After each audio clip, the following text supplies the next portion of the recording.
Salut, c'est Émilie, j'espère que vous allez bien. Alors, cette fois-ci, on se retrouve pour une recette de saison et une recette familiale, la galette des rois. Sauf qu'aujourd'hui, on va la revisiter à la mode 100% créole. Donc, ce sera une galette à la patate douce. Et pour ce tuto, je vais vous proposer pas une, pas deux, mais 3 versions de cette galette à la patate douce. Galette à la patate douce et au gingembre, pour un petit peu plus de piquant dans votre vie. Galette à la patate douce et au curcuma, surtout pour les bienfaits de la racine de curcuma. Et galette à la patate douce et farine de coco 100% locale. Alors, c'est une recette que vous pouvez évidemment manger quand vous voulez. Moi, j'adore la galette, je pourrais en manger toute la journée, toute l'année. Mais bon, c'est juste en janvier, donc bon, on va se calmer un petit peu. Donc, vous pouvez la manger pour les petits-déj, pour les brunchs, en goûter, en dîner, en souper. Faites-vous plaisir et faites plaisir à vos proches. C'est parti et je vais vous présenter les ingrédients dont vous aurez besoin pour cette recette. De patates douces, de sucre de canne, de beurre. Attention, il faut que le beurre soit en fait assez mou pour pouvoir bien se mélanger au sucre, aux œufs et à la patate. Et c'est ce qui va donner le côté crémeux en fait de la galette. Et en dernier lieu, quelques œufs pour lier le tout. Alors, chez Creolbox, on est des petits coquins. Donc on ne va pas se contenter de la galette à la patate douce. On va un peu l'agrémenter, la pimenter avec quelques ingrédients venus de chez nous. Donc cette fois-ci, on a choisi par exemple le curcuma qui se marie super bien avec le goût sucré de la patate douce. Le curcuma est reconnu pour ses vertus antioxydantes, donc healthy et gourmand. C'est ce qu'il y a de bien. On va également marier notre recette de galette à la patate douce avec du gingembre. Mais cette fois-ci pour le côté un peu plus piquant du gingembre. Le gingembre en fait va venir casser le goût sucré de la patate douce et apporter un petit côté punchy. Ça va changer un petit peu des recettes qu'on connaît habituellement.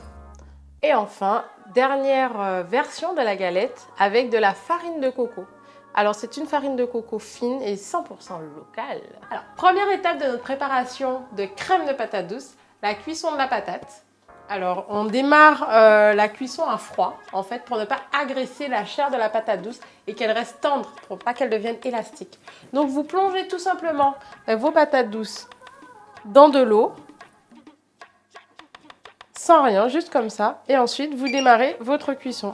Et vous pouvez cuire vos patates douces pendant 10 à 15 minutes, histoire qu'elles soient très fondantes, comme si vous alliez faire en fait une purée de patates. Alors, deuxième étape de notre recette, nous allons réaliser la crème de patate douce. On écrase bien la chair de la patate douce. Et ensuite, une fois que tout sera bien écrasé, on y ajoutera nos ingrédients de base. Et là, notre recette sera prête. Donc, c'est une recette super facile et super rapide à réaliser. Donc, pas d'excuses pour l'année prochaine ou même pour cette année. Vous pourrez réaliser pour vos petits déjeuners, vos brunchs, vos goûters, vos soirées entre amis, en famille, vos propres galettes. Alors, tout d'abord le beurre. Hop là. Le beurre, en fait, doit être à température ambiante pour donner ce côté un peu crémeux. Voilà. Ensuite, après le beurre, le sucre. Voilà. On va mélanger notre appareil. Alors ensuite, on va ajouter les œufs. Donc 3 œufs pour cette recette.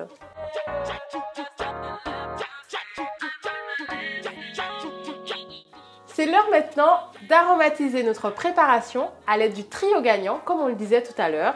Alors cannelle, un peu de noix de muscade et évidemment de l'arôme vanille. Ça va relever toutes les préparations de vos desserts, de vos recettes sucrées, des boissons chaudes type chaud d'eau au chocolat. Nous allons commencer par râper notre cannelle,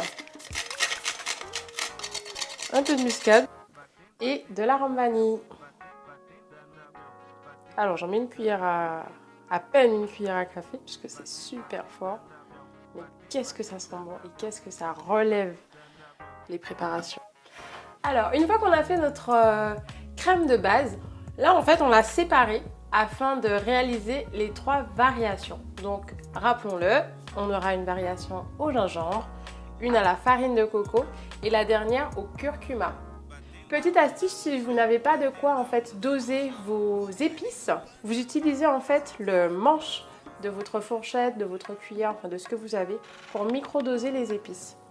Alors par exemple ici, vous aurez environ 1 gramme de curcuma. Pareil pour le gingembre. Après vous mettez à votre convenance, mais on ne voudrait pas en fait masquer le goût de la patate douce. Donc moi j'en ai mis très peu, histoire de donner une petite touche, une arrière-note en fait.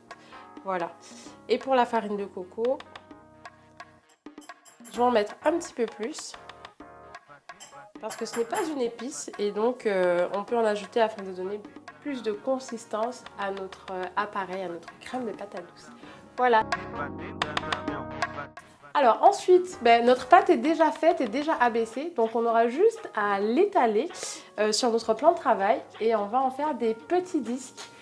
Donc pour chaque petite galette, il faudra 2 petits disques de pâte feuilletée. Voilà, donc on va utiliser un emporte-pièce pour donner la forme ronde. Après avoir garni nos galettes, on va souder les bords des galettes afin de bien les fermer. Et ensuite viendra le temps de la décoration. Alors, on appelle ça familièrement en cuisine le chiquetage. Chiqueter la pâte, c'est la décorer. Donc faire par exemple les petits pourtours avec un dos de couteau et faire, vous savez, les petites rosaces ou les quadrillages par-dessus pour que ce soit plus présentable et beaucoup plus joli et que ça donne plus envie aussi à la dégustation. Galette prête à être enfournée.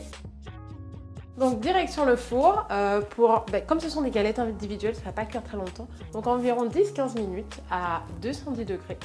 Voilà, donc vous enfournez votre galette et une fois qu'elle est bien gonflée et bien dorée, ça y est, elle est prête.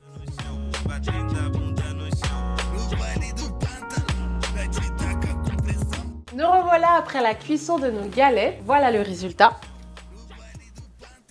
Une galette bien dorée et bien gonflée, comme on les aime.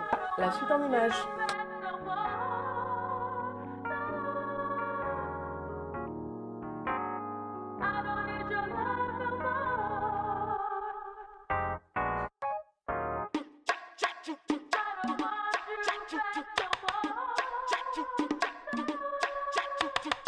Bon, après avoir revisité la galette des rois à la patate douce et de 3 manières différentes, il est temps de passer à la meilleure partie, la dégustation de la galette royale.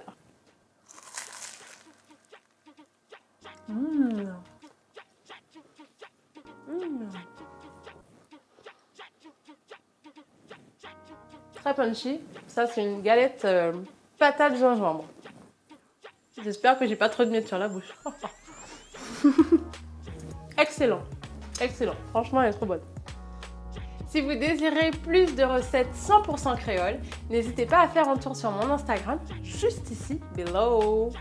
Ou allez sur le site de creolebox.fr, vous pourrez retrouver toutes les vidéos, les astuces, les photos et ainsi commander vos petites box avec vos épices notamment, la vanille, la cannelle, la muscade directement sur le site internet. Donc mon Instagram ou creolebox.fr. Merci beaucoup et à bientôt. C'était Émilie.